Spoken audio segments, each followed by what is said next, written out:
outspoken? You know who I am. Yeah, exactly. Well, I know who you are. You're like, so. Actually, I don't want to cover the boys. My fault. I was putting my leg up. That's not good for anyone. Well, I guess, and this is a question I've been wanting to ask most people. And I'm going to ask you, and that's, how did you even get into extreme music or heavier music? That's a good one. Yeah. 3rd grade. Nice. Going into 4th grade that summer camp, I had a camp counselor from Scotland. Badass dude, didn't censor himself at all. Named Gordon. And that guy had Iron Maiden pouring out of his headphone. Mm-hmm. And what's that? Hey, yeah. And that was literally it. Wow. It was Brave New World. It wasn't like Number of the Beast or anything. Yeah. And I was still like, this is the greatest thing I've ever heard in my life. I told my parents. They were horrified because they were like, oh, this is way earlier than anticipated. Yeah, you're like, so, you're not a teenager yet. What the hell? Yeah. And that's literally been it since. Nice. Mm-hmm. Very nice. I was going to say, like, most people I feel like it's like an older sibling or... No, my brother likes rap and pop music. Oh, and, interesting. No interest in punk or metal music whatsoever. Interesting. Yeah. So after hearing that, did that immediately, you're like, I got to get into heavier stuff? Or was it like, did you learn an instrument first? How did that kind of develop? I was instantly drawn to the guitar. Yeah. I had no point of reference. I have an uncle who plays guitar, and that's about it. Okay. Like, no musical relatives, besides a cousin who's pretty good at piano. If she continued, I don't know. But she was very good growing up, at least, and could sing very well. Okay. But no real musical people in my family. So I was instantly drawn to the guitar from hearing Maiden, and then I just was drawn to guitar-based music. Okay. And a lot of that happens to be metal music. I wasn't, for years... and granted, I was quite young. Yeah. For years, I wasn't familiar with the culture of metal. It was just music to me. Right. It was, and I think I kind of still would like to hold on to that to an extent. Yeah. I think there's an openness to it, but it was. I then learned guitar in middle school. Was when I picked it up for the first time. Okay. It was either piano or a class called Music Discovery with Mr. I'm going to give that guy a shout out, Matt Vanicoro. That guy's the man. He introduced us to all kinds of stuff and got acoustic guitars in our hands. And people who enjoyed it, he put electric guitars in their hands. And we played a concert that was a mix of everything, of, different metal stuff, different punk stuff, jam band stuff, bluegrass, just guitar-centric stuff within those genres. Okay. It wasn't until high school that things got extreme, just kind of like as life tends to. Right. I then, once high school hit, all I wanted was the heaviest thing you could find. Yeah. That was when I got into grind. That was when I got into black metal. Yeah. And I was always into thrash. When I was a little kid, I loved Megadeth and Metallica.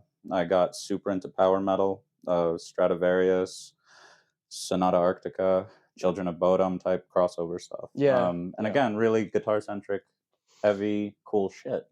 Very well produced. It wasn't until I heard, quite honestly, Gorgoroth, that I felt my brain chemistry change. You're like, wait a minute. So was that like, because obviously you do, like, I would say black metal's like, it's the core for me. Yeah. So was it like, you heard Gorgoroth and you're like, oh shit, I gotta just fucking go all in now. I gotta check this out. Actually, no. And I'll tell you why. Because when I first heard Gorgoroth, I was still a practicing Christian. Oh, I did not know this. Yes. Oh, yeah. No, I was raised in a very Christian family. Okay. And they all still practice. I do not. Yeah. And obviously. We just had that fucking conversation. Oh, God. I would be shocked. Yeah, so I'm not. Yeah. And Well, that explains why like Iron Maiden would probably just like. Oh, freaked him out. Oh God, instantly, yeah, instantly. yeah. Yeah, that was mad funny though. That was So no, okay. Let me actually answer your question. So yeah, things like Gorgoroth and Cradle of Filth, just how vulgar it is, and 1349 and so on. Those were bands in high school I remember being terrified of and really impressed by. Dimmu Borgir, actually, especially. I should have probably said that sooner. Because especially bands like Dimmu Borgir, when I entered the picture, it was a time where they were very well produced, very well received. Yes. Not until going and doing our metalhead archaeology did I really find the heavier, more rough around the edges stuff. Yeah. But it's so to properly answer it further, again, I keep going off on tangents, apologies. I was horrified by this shit, and it was just not allowed in my life. Yeah. And I was still a person wrestling with the idea of separating art from the artist as a Christian listening to metal music. And there were some lines as some person who actually believed I just couldn't cross. Yeah. And I didn't go all the way over that threshold until a few years later. Okay. Yeah. How old were you then? When you were just like I don't want to be doing this anymore? Oh, was it tied to music, or it was extremely tied to music? Okay, yes. Yeah. Not to cut off your question. No. I mean, that was totally. No, yes. Behemoth. Nothing scared me as much as the video for At the Left Hand of God. I didn't know anything could be that blasphemous, and I didn't know it could be done in such a way. Yeah. And when I say that, I mean tongue in cheek to whatever extent, but beautiful and refined and thoughtful. Yes. And meaningful, and from a very serious place, considering Nurgle's circumstances virtually at every moment of his career. Yeah, and then you look at like Poland, and you're like, oh wow, they don't separate church from state. And scares me half to death. Yeah. I don't wish it on anyone. Yeah. So Behemoth was an enormous ladder for me out of the whole of Christianity. Okay. I was a terribly depressed, shitty college student at the time, and wrestling with all of this stuff since high school, again because I'm listening to these bands mostly in secret. We spoke earlier, and that was a lot of my listening. It was like even when I'm a kid, and we talked about this briefly when Korn was taken as serious as a heart attack. Yeah, I'm sneaking it on cassette tapes that I got from kids in church. Oh, wow. Yeah, we had our own little. You're like, we had a little click, like, hey, you got the stuff. Yup. We were dealing in heavy weight. I was gonna ask, and you kind of already answered it, but it was like, did you kind of go online and look up stuff, or was it like CD? But it seems like cassette. Was that kind of like your culture then? Was like that little group, or was it more like, okay, these guys are part of it, but I'm kind of like searching on my own too? Like, how all did of that the above? Yeah. All the above weighted differently at different times. The days where I'm sneaking Korn and Nine Inch Nails I was so young. Oh, okay. I was in like elementary school. Yeah, same. and it was cassettes, yes, but my fault. Sorry about that. It was cassettes, and but as it worked for me was I was always friends with people who were older than me. Like all my friends were, I had friends my own age too, but like my friends that were formative, that are really going to give you the dirt. They're they got more miles on whatever. them. Yeah. So older guys were still dealing cassettes. Then it was, the days of LimeWire and all that shit, and Napster, which I never used. Yeah. I never use it. I feel like the people that... I'm lying. Yeah. In case my terrible sense of humor didn't come through. I was like... No. I was going to go on a whole thing. Do you know how many computers I killed with Morpheus and shit? Sorry, Mom and Dad. Yeah, you're like, you downloading porn? Yes. Static X. I'm telling you, I was young. And it was really anything heavy. And then it got to a point where it was older friends in black metal projects. that were just like, listen to this. This is Okay. the lore of mayhem. Yeah. And I, I had a buddy who would import Dark Funeral CDs when they were still hard to get in our area, and it was cool. A lot of people just showing each other things. And actually, you can't understate this, which is why I buy physical to this day, is the importance of people's liner notes. Oh God, yes.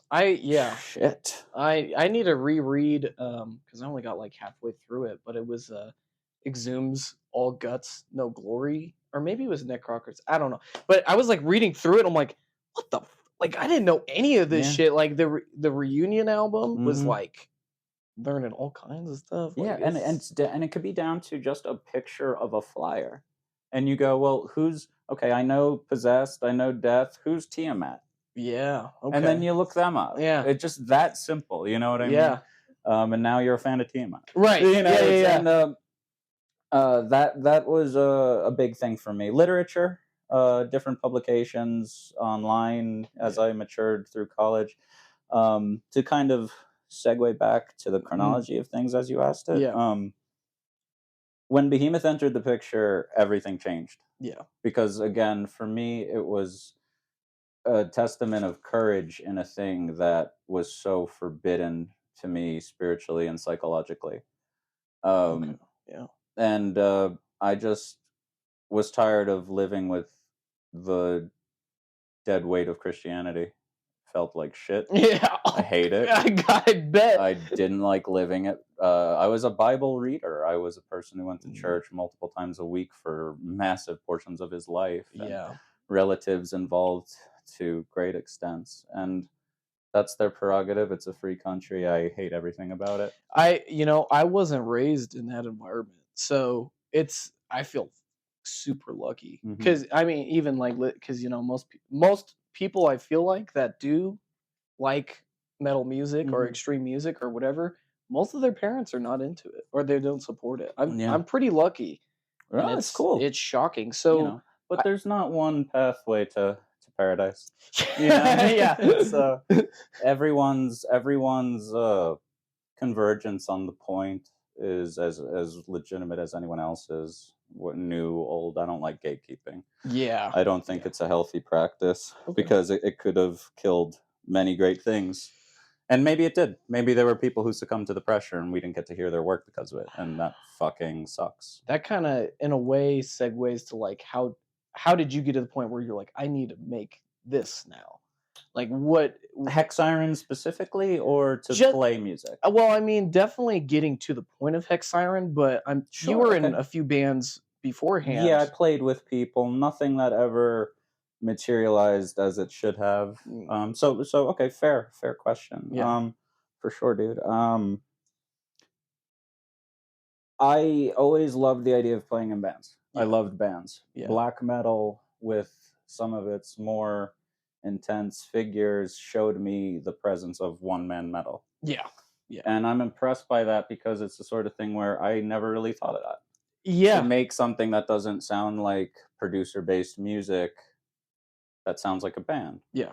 Well, I mean, to even kind of jump off your point, like you're totally right. Most of the time it's like, oh, it's a band. I'm gonna, you need a full thing. And then you see somebody's just doing it all by themselves and you're like, how in the world? And one of the reasons, absolutely, that was my reaction as well. Yeah. It's awesome, and I get impressed by one person metal to this day. So in the nature of wanting to accomplish something, I was tired of being let down.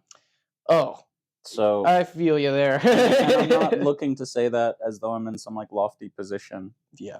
But I will pat myself on the back for at least finishing what I started. Oh, I believe you should. Thanks. I mean, it's most people get that idea, right? Where they're like, I just want to do my own thing. I have a vision.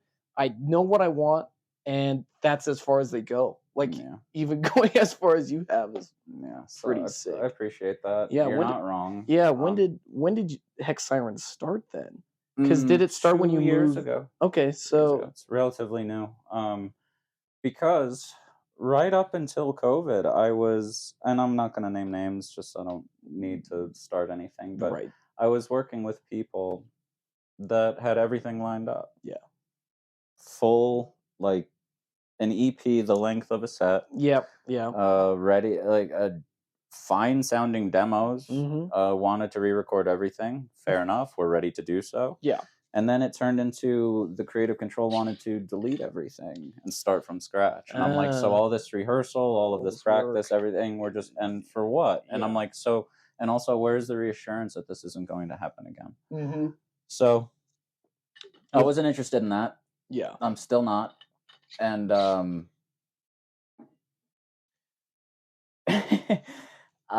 it made me very bitter. Put a Yeah. chip on my Oh, shoulder, to be yeah. quite honest with you. That's I well, you're right. Like, you get let down enough times, you go through enough bullshit, you're just like, I I got can't fucking pissed. do this anymore. Like, I'm Yeah. wasting my time. I'm putting forth the fucking effort, and it's not Man, going yeah, anywhere. gas isn't free. Yeah. Yeah, so Right? it was like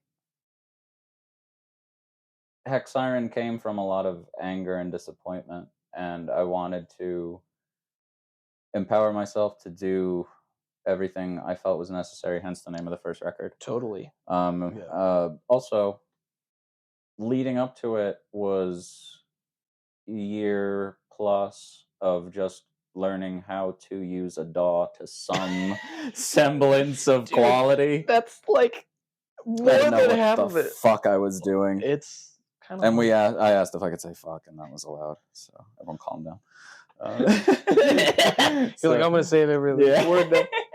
Yeah, the gates open. No, Yeah. so it was one of those things where I felt like I needed to get competent.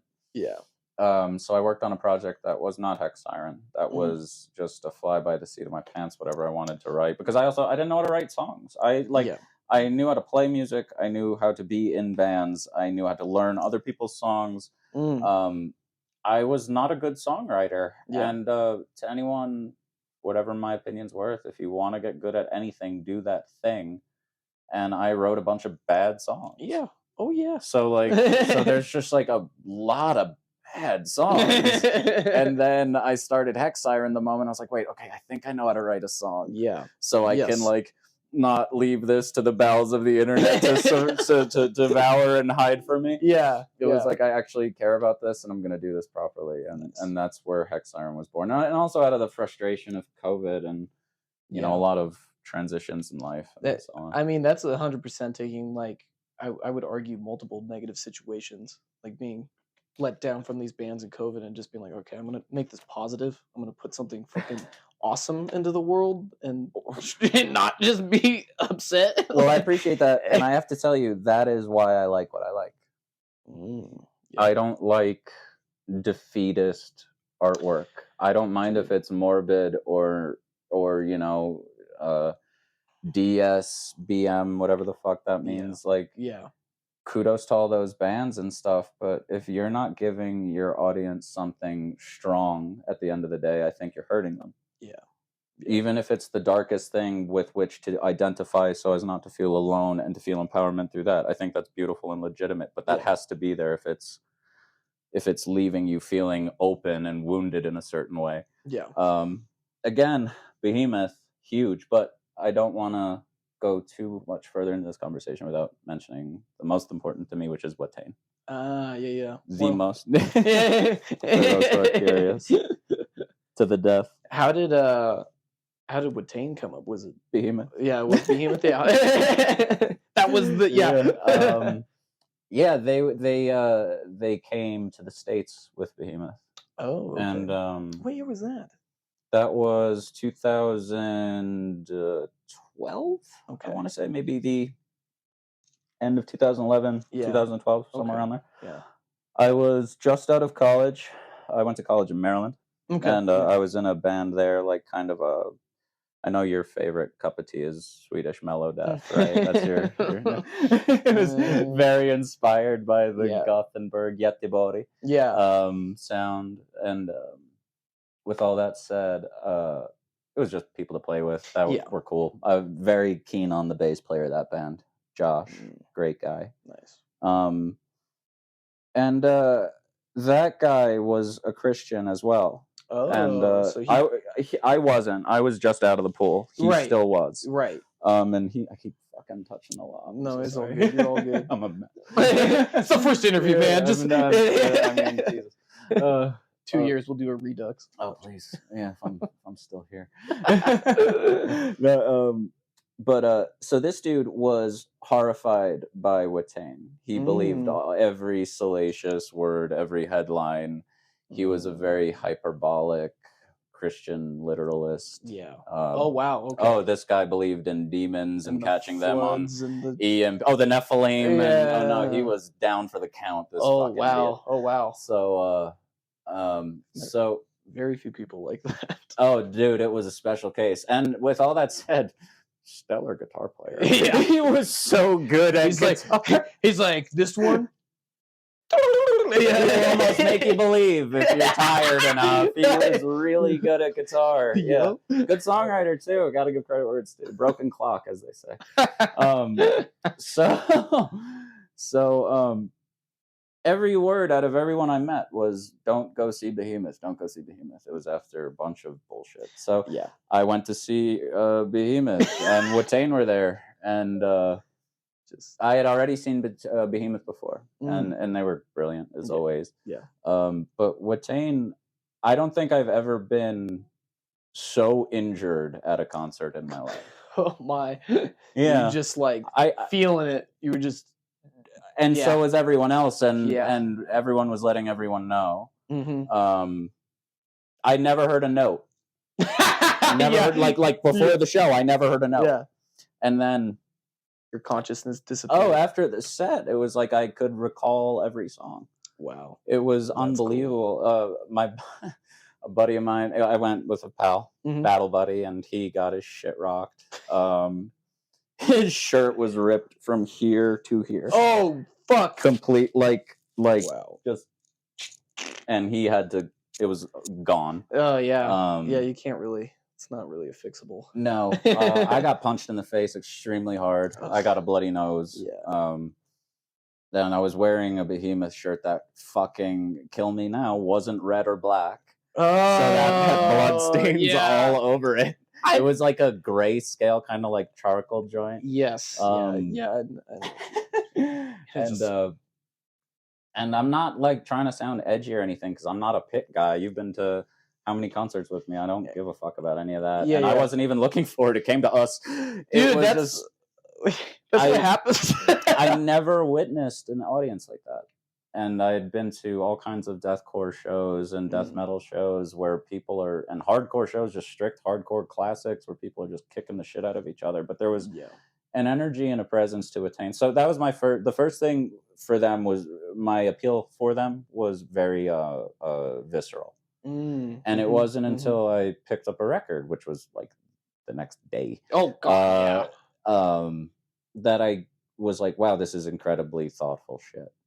I have to say this. One of the benefits of my religious upbringing is I feel a little bit qualified to see who knows what the fuck they're talking about and who doesn't. Oh, yeah. Part of the religion I was raised in was that we have to memorize the Bible to like the greatest extent we can and recite it at religious school prior to the sermons. And it's like, I know when people haven't read a word of this thing and they're just pissed off, and good enough. You're right once again. But for me, I tend to prefer when the people seem to actually know what's going on. And I think Behemoth for sure. Behemoth, absolutely. Yeah. Without question. Yeah. He makes insane references. You're like, what the fuck? Read the liner notes as much as you can because he speaks to his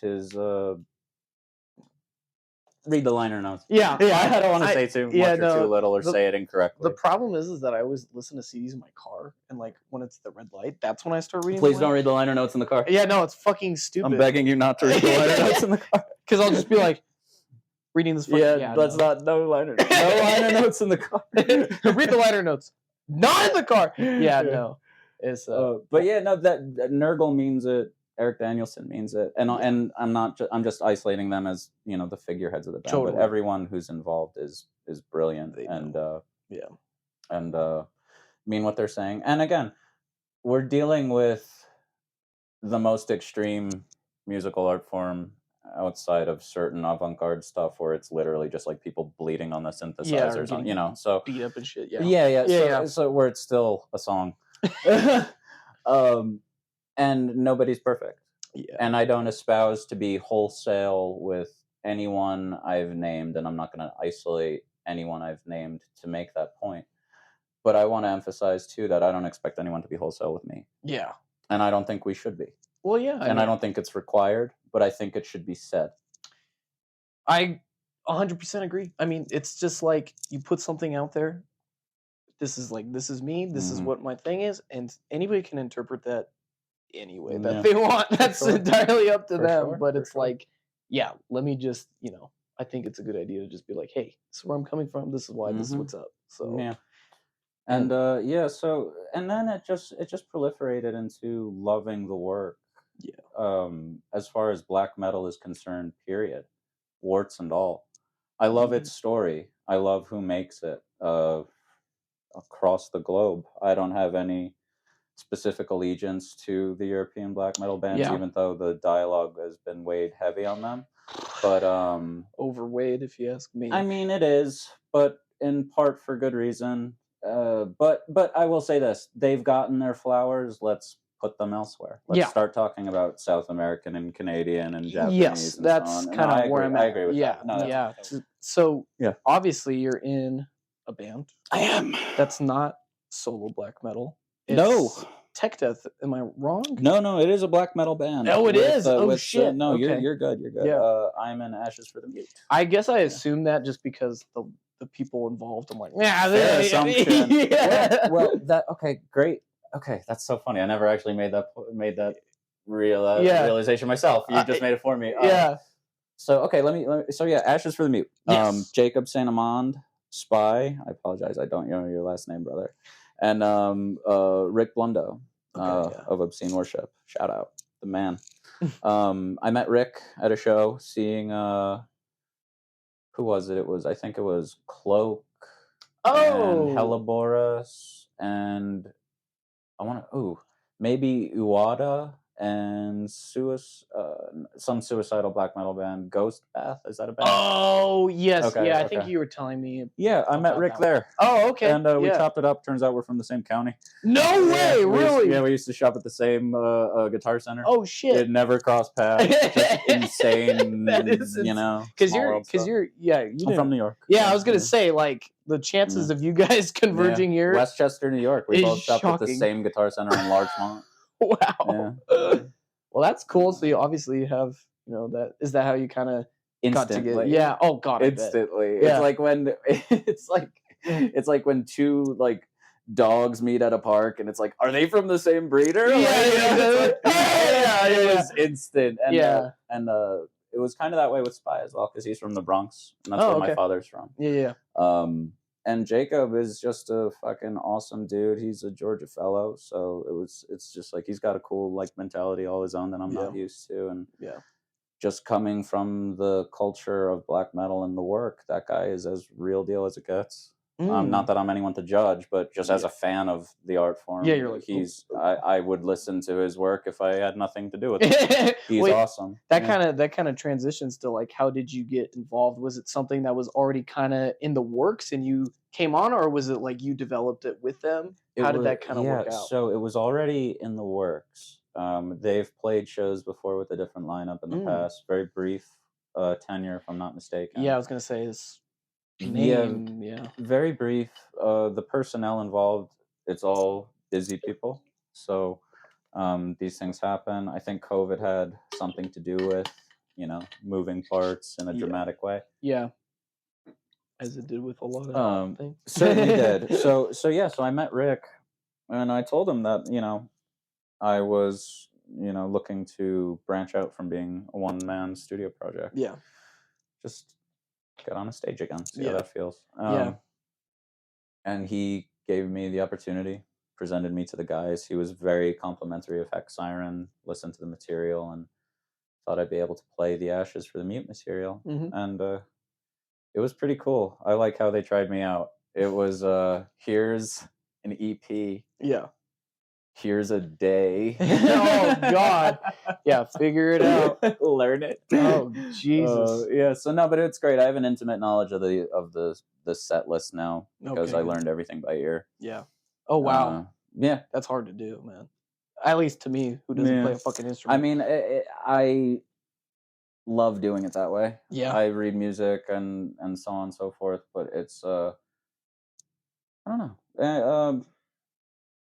It's the difference between playing it on, the first string or the second string. Yeah. Whether or not I'm sliding, did they notate that slide? What's actually going on is what we're hearing. Right. So that's the thing that I need to replicate outside of all of the theory and technical stuff. And just to add to that, once I learned the material, Jacob's the coolest. He was like, put your own spin on it.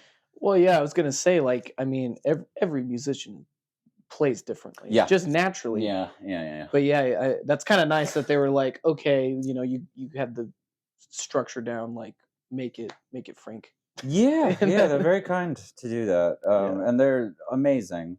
Obscene Worship, Night Wraith. Mhm. I know Spy has an amazing tenure of different bands, and it's just these guys are the real deal. I definitely feel like I'm the guy that has to measure up, but not because of them. They're not making me feel that way whatsoever. It's because I'm feeling like a Johnny come lately, new city, new stages, new project that even gave me the opportunity. Mhm. But again, no one's making me feel that way but my own bullshit insecurities that come with being an artist, I guess. But it's materializing beautifully. We have a show on the 19th. We're opening for Aboria, who awesome as fuck. I was a fan of before. Let me goofball here. Well, we're opening for Aboria and Night, who are also fucking awesome. But I have a funny Aboria story. Yeah. Just saw a show, was at the High Dive. I go to the High Dive as many times as I can in a month. Yeah. And I was like, oh, cool, this band is sick. Saw them, bought a T-shirt, said hi to Ben and so on. And like all of a sudden, when I'm going to rehearse or audition for Ashes for the Mute, I see a flyer with the T-shirt I have, like the design from the T-shirt on the cork board. And I'm like, oh, these guys are fucking sick. Yeah. And Rick was the one walking me in. He goes, this is like their spot. And I'm like, I don't know if I'm saying too much, probably. Yeah. But, like, he was like, yeah, like they rehearse here and so on and so forth. And I was like, oh shit. And then fast forward, I get in the band and we have a show at like my favorite spot in town, opening for them. What a great and this is your first show here. It will be the first time I play in the state of Colorado. Wow. Before me. No, I'm just kidding. Apologies. I'll see if we could get like a second. Or do you want to play tambourine or something? Tambourine. You're like, just hang out in the back. I was going to say second bassist changes our genre. So. Oh God, yeah. Because I care so much about genre. No, but I'm sorry. I feel like I derailed your question. But no. You asked what the procedure was for getting into Ashes, and I owe a large debt of gratitude to Rick for even thinking enough of my ability to try me out. Yeah. And then it's just like now it's just a blast. Oh God. Yeah. Ugh, yeah. I wish we not that we don't practice a lot, but I wish we practiced more. It's just fucking awesome. How often do you guys practice? That's pride. I thought you were gonna be like 7 days a week. No, we get together. We do a lot of stuff on our own, and we're in constant dialogue for good. Refinement of everything related to the band. From social media to bookings and just practice. What are we doing? What kind of this? Who's wearing that? Because we don't want to show up looking like a Broadway production, but we also don't want to show up looking like we don't fucking care. We want to respect everyone who's gonna bother to show up early enough to see us with something worth looking at. Totally. Which is a big reason why I like working with these guys, because they take everything seriously enough. But nothing feels like work. Yeah. So we get together at least once a week. Nice. Yeah, and that's been brilliant. We're covering so much ground. Nice. And man, heavy. And I was once a week is like for most bands. Like I would say most bands do not meet up that much. So you guys are probably just tightening up pretty, and fucking good. especially when people are involved in other things. Yeah. And have significant others and life outside of being a musician. You know, no one gets into black metal for the money.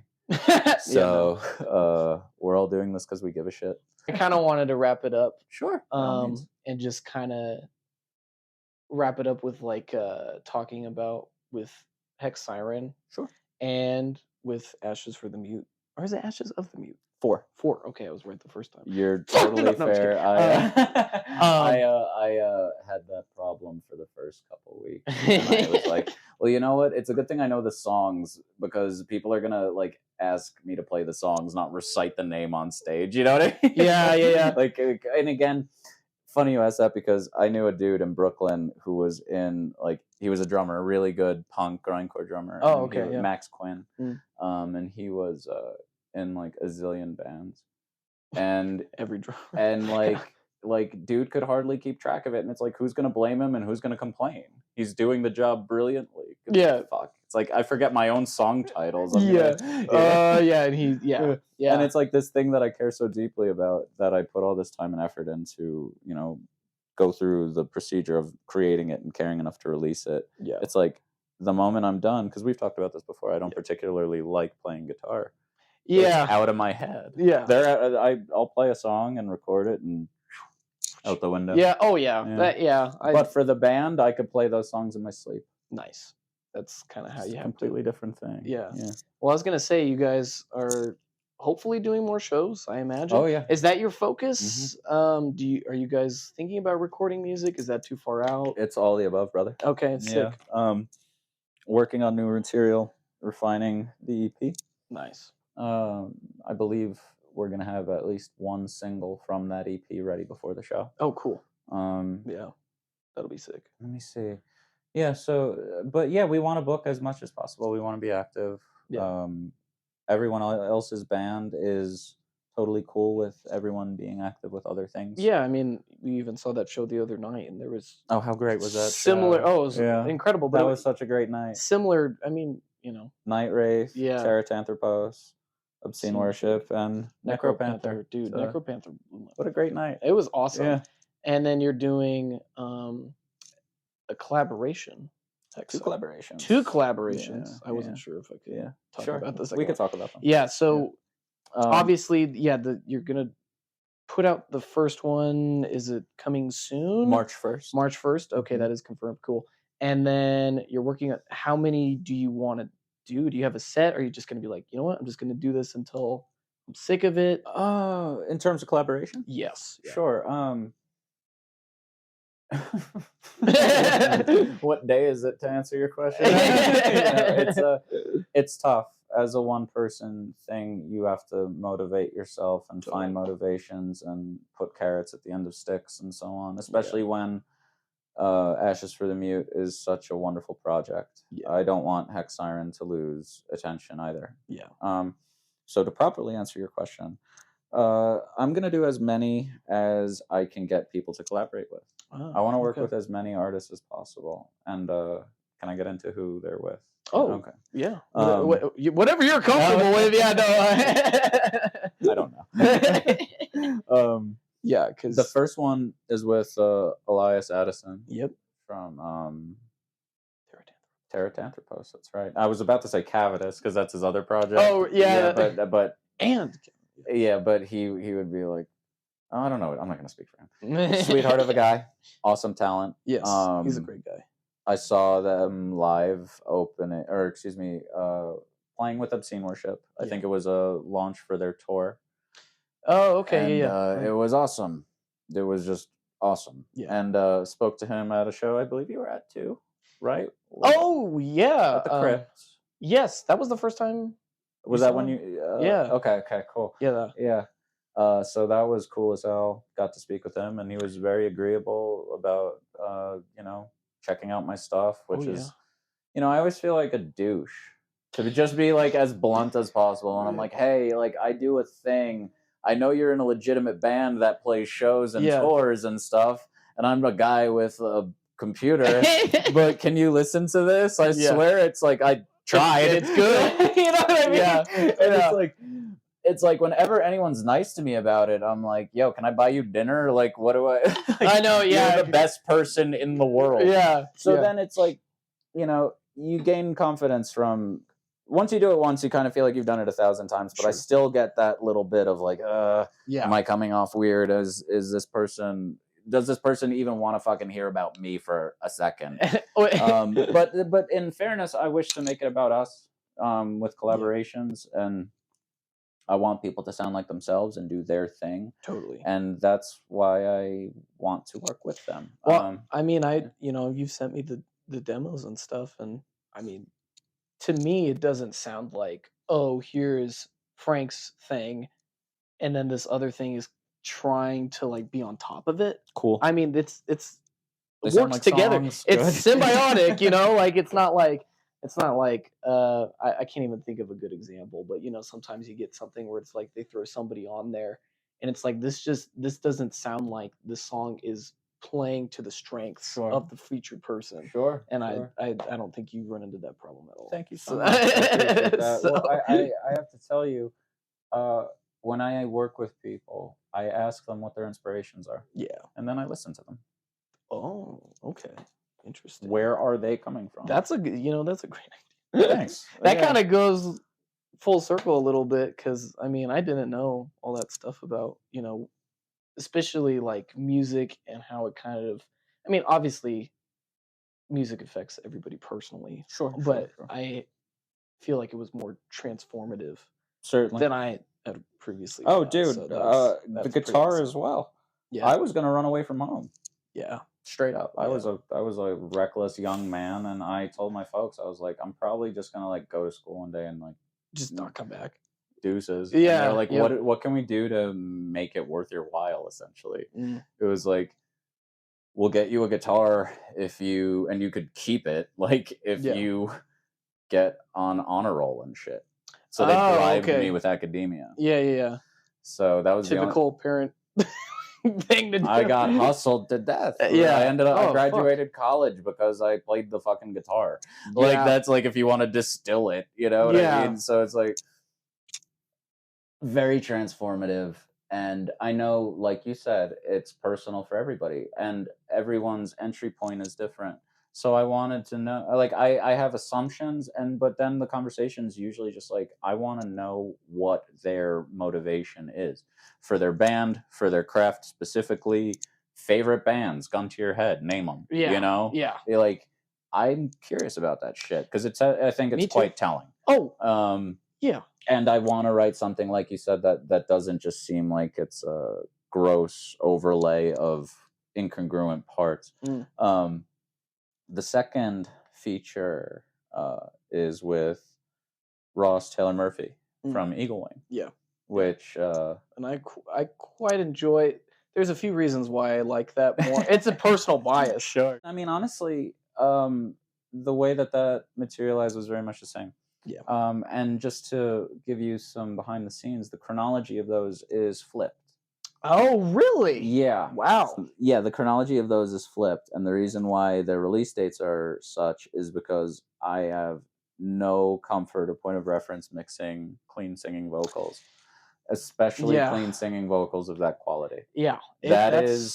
I'm telling you now, Austin, there was a point where I was just like exhausted, where I'm just like down on myself and like my part of the song and this, and I'm just listening to Ross's perfect takes, and I'm like, maybe I'll just mute everything else and just have a super avant-garde Hexsiren song that's nothing but Ross. Because it was just like, you're like, what the I'm fuck? Like, if I'm not making this significantly better, I'm making it worse. So he is so talented, and Eagle Wing is so good, and so is Elias, and so is Sarah Tanthropos. They couldn't be more different as bands. Oh. And neither of those bands sound anything like Hexsiren. Yes. And Hexsiren doesn't sound anything like those bands. And that's why I like it. Thank you. That's why I like it. Precisely why I wanted to work with them. Fuck yeah, because I can't even think of any names to name right now, but I feel like, if there was a project similar to yours sonically, it would be too obvious to work with that. Yeah. You know what I mean? It's Yeah. like what would be the point? Yeah, exactly. Yeah. It's like I can already do this by I myself. know, and that's I have to say a pitfall. A lot of people who are dogmatic about their genre, whatever it is, and Yeah. metal has no shortage of these people, which teach our own, and I support the passion, but we need to make new things. Totally. And not for the sake of Yeah. making new things, but we need to make new things. So maybe it is for its own sake. How about that? Fuck off. Yeah. You know, like maybe Yeah, take a risk. Maybe make, flip a switch in a little bit of a different direction than your heroes. Oh, yeah. I mean, I don't know. that's Just experiment. I totally agree. That's like that. There was this old, or I don't think it's old now, but there's this cattle decapitation thing with Travis Ryan, and he's like, Mhm. I was fine being a fucking Carcass clone.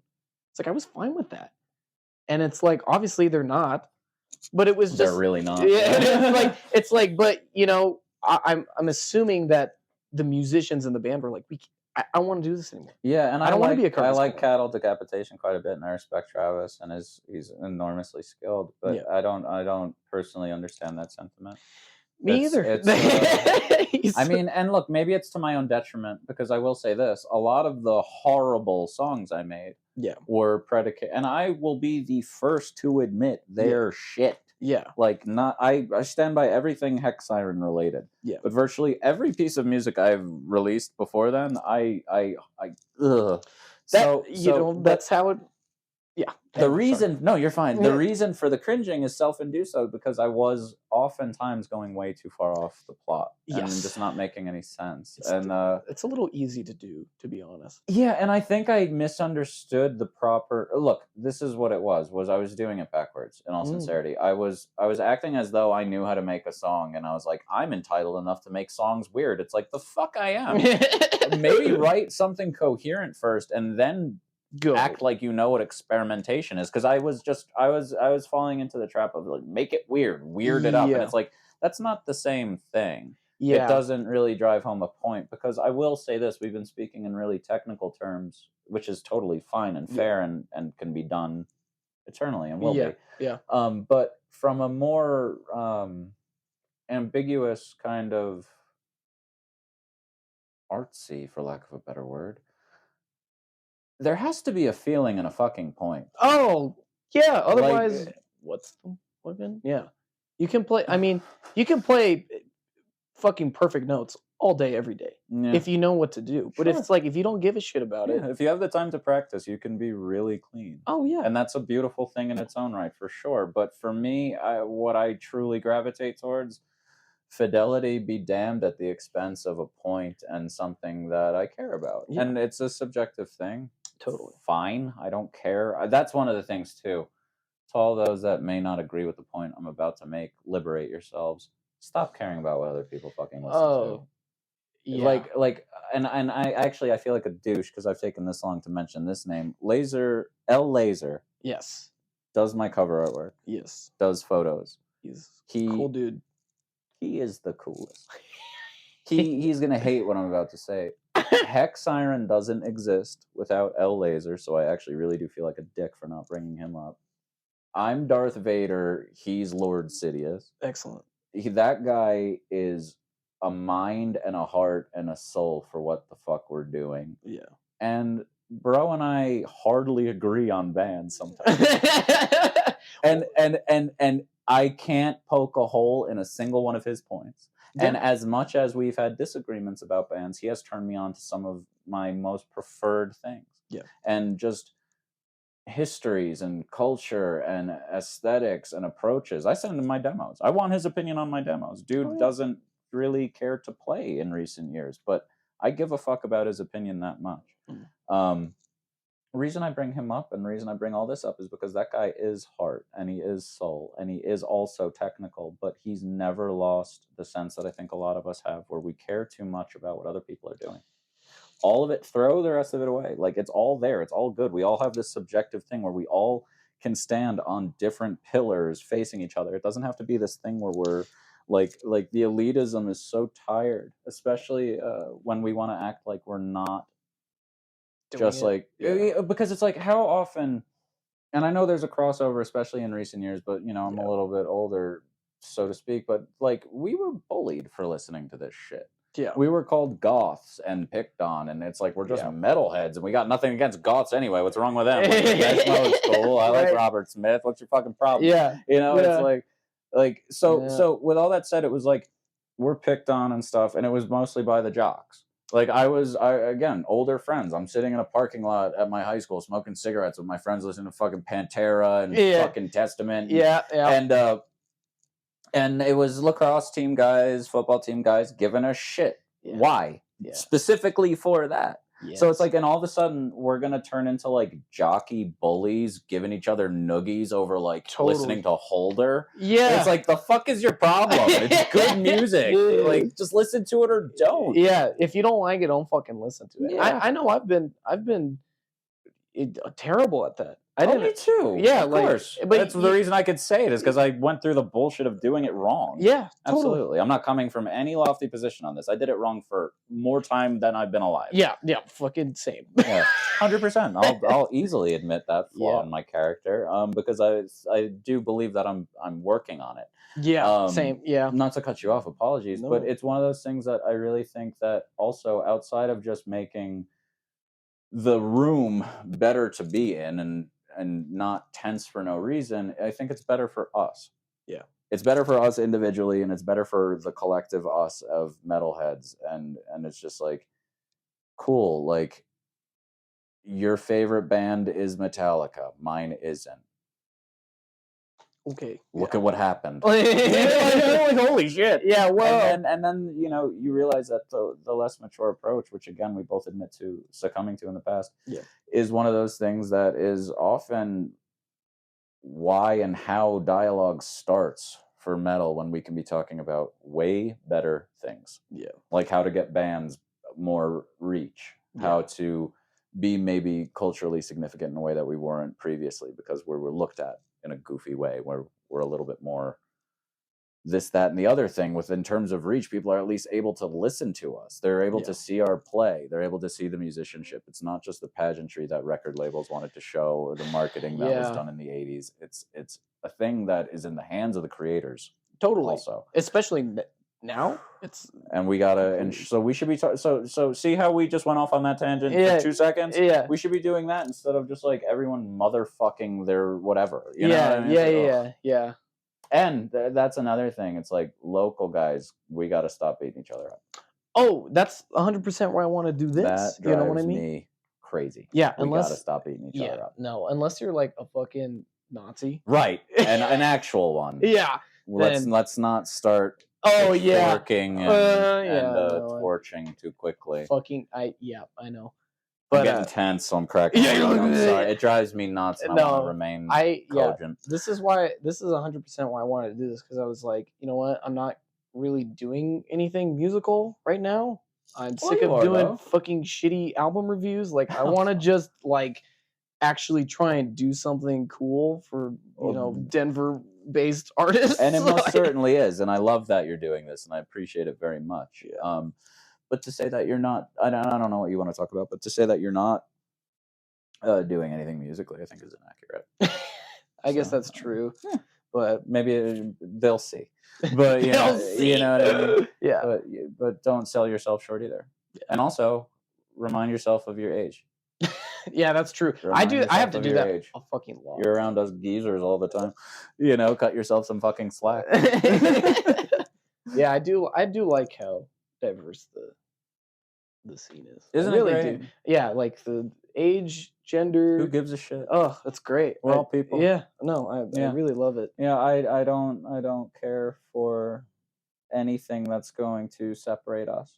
Yeah, as just the human race and species and collective unconscious that we can all tap into, and just our minds. We speak to one another. We have minds. We're all people with fucking real stories. Yeah. Whatever we're doing at our highs and lows, we all have a story. Even if it's a story of going to and from school and going to and from work, you're a living person with thoughts and feelings, and all of them are valid. And I hate whenever metal, which is supposed to be a bastion for imperfect people, starts siphoning off and closing doors. And it's like, we have to be willing to give and to take. Yeah. We're dealing with intense thoughts. We're dealing with intense personalities. And if we're not somewhat charitable to one another, we will receive that lack of charity in return. And especially since we're dealing with these intense people, it's probably going to be ugly. Excuse me. Yeah, I know. Yeah, I obviously won't name any names, but I did a show one time. I was doing sound for it, and this dude was just not giving respect to other bands. I should say the band was not giving respect to other bands. We were an hour delayed, all this fucking shit, and it was just like, okay, you kind of fucked everybody, and this is not the first time you've done this. Gross. You're done. You can't play here anymore. I'm sorry. Yeah. Like, it's just You're not given a choice. yeah, exactly. You're just acting like you're the fucking headline act or some shit, and it's just not. That's not the vibe we want here, man. Right. And I want to say, I like what you just said there too, because it speaks to another point. We have seen the pitfalls of a lot of our heroes. And I think we can and should only follow in the things that worked. And being a fucking like reckless, unprofessional creep, that's out.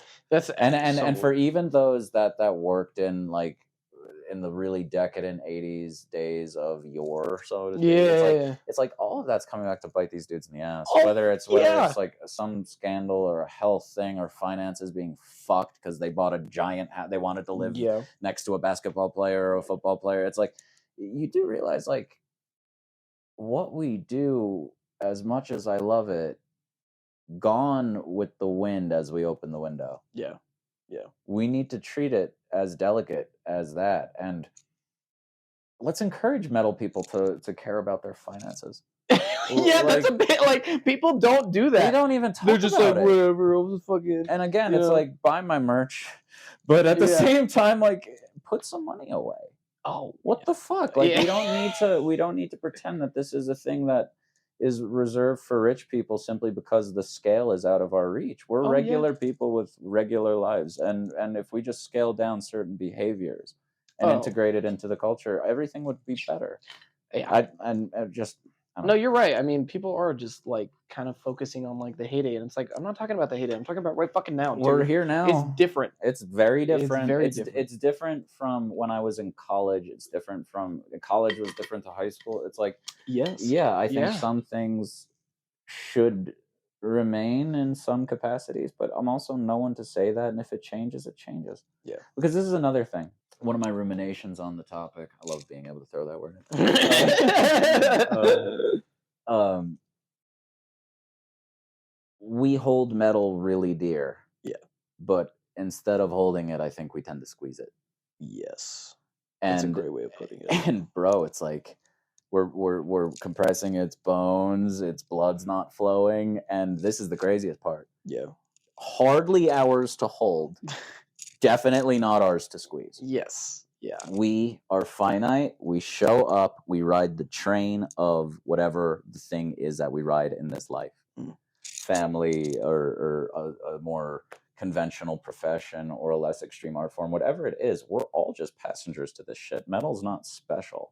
And I think if we empower ourselves and empower metal by humbling ourselves just to the reality of the scenario that it's not ours to dictate. Yeah. It is the love of a gazillion people over time. Yes. That's how I feel about it. Yeah. I'm here for the time that I'm here, to the death, and whatever happens afterward happens. Yeah. You know, if I'm blessed and people care enough about my material to sample it in a fucking rap song when I'm dead. Yeah. That's got nothing to do with me. Yeah. It's none of my business. Yeah. I'm dead. Yeah. Let's say it happens when I'm alive. Yeah. Let's throw that hypothetical out there. Yeah. As long as it's not stolen. Oh God, yeah. As long as it's done within the capacity of fair use. But ultimately, it's like I see a lot of people where something happens, like Metallica cuts their hair, and everyone's like, "Metal's dead." Well, it's like, well, if Metallica cutting their hair kills it, then it should die. Yeah, it's like if Lil Uzi Vert in a Slayer shirt ruins Slayer for you, then you care more about Lil Uzi Vert than you care about Slayer. No, I 100% agree with you. It's like, and this may be a little bit different than what you were saying earlier, but when it comes to gatekeeping, I think it can go too far, for sure. And I think there's a time and place for it, though. Okay. Because it's like, if you really care about something and it's really important to you, and somebody's going to be like, Avenged Sevenfold or whatever the fuck sucks. Don't listen to this dumb shit, whatever. And you're like, damn, I can't listen to this anymore. It's like, how much did that really matter to you? Yeah, no, you're right. That does. Okay, I see your point. Yeah. That there does have to be a certain fortitude. Yeah. Where the gate being there shouldn't matter. Yeah. And I do agree that there are points in time where things look a little squirrely. But this is the way that I think it kind of with the natural ebb and flow of how people feel about certain things, I think it becomes manifest. Yeah. And also, it's like, with that said, and I don't wish to contradict your point entirely, because I don't think I do, but Yeah. But just in the spirit of being fair, you go to a store, you buy a CD, CD exists, you put it on, I like it. Yeah. I mean, who am I to say that's not real? Totally. You know what I mean? Yeah. Like, regardless of what's in there. Yeah. Yeah. And that's the part where it's like, I get a little internally iffy with, because it's like, why am I doing that? Yeah. Why do I give a shit? Yeah. Do I give a shit about any of it? Like, really? Like in the sense, like, and I know that sounds like a cop-out, but I swear it's not. Like, why is this part of the conversation at all? Why do I care to even engage with it? Yeah. And it's like, well, I care to engage with it because it's part of the conversation, and you know what I mean? Yeah. But ultimately, I really do try to stand by that. If it exists and I like it, what else is required of me? You know what I mean? Yeah. No, and I totally know what anyone else. I would almost argue that we have the same opinion on it. Yeah. Yeah. I think so too, honestly. Yeah. And this is the thing. We're dealing with something pretty ambiguous. It's not easy to nail down. Exception often proves the rule. And look, I don't want to sound like some fucking hippie. Like, there's so many bands I hate. Yeah. Like, there really are. Like, I don't like the band or the material or maybe the people in them. Yeah. But I do not wish to make that part of my identity. I don't wish to make that part of my communication. Yeah. I don't wish to make that. It's not my missions. It's not my goal. It's like, if all I'm doing is motherfucking other people, I'm not doing anything. Yeah. Yeah, you're just putting out fucking useless. It's like metalhead hates thing. Oh wow! The press. It's like, well, what good is that? Yeah, and again, to each their own. It's fair. I think it's been done a million times in a million creative ways. It's just not my thing. I don't know. And look, some people have more charm than others. Some people can say something horrible about a band and have that same band retweet it and with a smiling, laughing emoji, and then they become friends. Yeah. So it's not a hard, fast thing where it's like, this is how it goes. Like, I'll put it to you this way. I'll give you a concrete example, because we're dealing in something ambiguous. Yeah. I'm not going to name names. I went to see a local show, and the band did a cover. Okay. Yeah. And they get off stage, and they're standing next to the drummer from a band that was playing later that night, and he goes, blah, blah, blah, said our cover sucked. And they're laughing, hanging out, clinking glasses. They're friends, playing on the same bill. They're friends before, during, and after. Yeah. And it's like, I think if the spirit of it is like that, fair enough. But there's some people who are literally like, this band is bad. It shouldn't exist. Everyone who likes it is dumber than I am. And it's like, where the fuck do you get off? Yeah, no, I don't get that. I think there's a space between all of those extremes. So totally. Yeah. Well, I think I may close it out just By all because means. we're at an hour and 5 minutes. This is your rodeo, huh? I know. But yeah, I think we'll end it on that note. Cool. That's cool with you. That's Thank totally you cool. again for doing this. Yeah. Shout out to all the local record stores: City, Twist, Chain Reaction, Wax Track. Yes. Holler. Did I miss anyone? Black and Red. Black and Red. Sorry. What's left? Holler. Oh yeah. Leech Pit. Yeah. Oh, what have I started? Right. Thank you very much, Austin. Yeah, of course. I appreciate it, buddy. Yeah, dude. Oh, what the fuck?